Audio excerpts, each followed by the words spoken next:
It drives me crazy. And when I'm trying to get off, it's funny how many people use. I mean, they've done an insane job because, like, I think there's some enormous percentage of kids today that only use iPhones. You know, and when you try to switch over to Android, it's so much easier to switch from Android to Apple because so many people have Apple. When you switch from Apple to Android, you kind of have to like redo your whole system. Mm-hmm. It's such a pain in the ass. But there's so much of what Apple does that I don't like.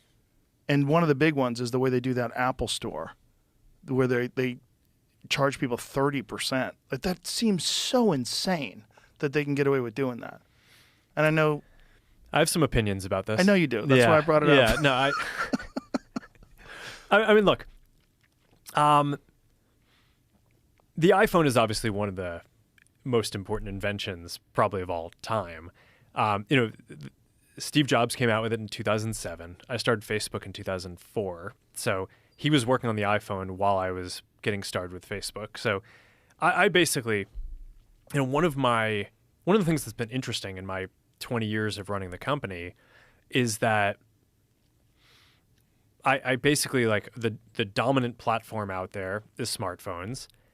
On the one hand, it's been great for us because we are able to build these tools that everyone can have in their pocket. And there's like 4 billion people who use the different apps that we use. And it's like, I'm grateful that platform exists.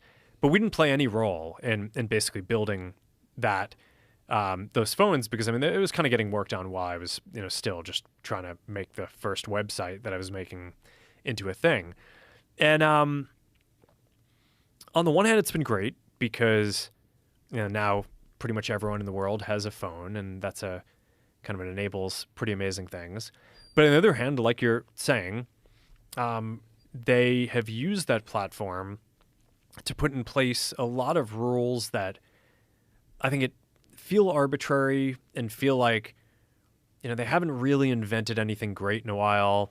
And it's like Steve Jobs invented the iPhone, and now they're just kind of sitting on it 20 years later. And, they actually, I think year over year, I'm not even sure they're selling more iPhones at this point. I think like the sales might actually be declining. I think part of it is that each generation, it doesn't actually get that much better. So people are just taking longer to upgrade than they would before. So the number of sales, I think, has generally been flat to declining. So how are they making more money as a company?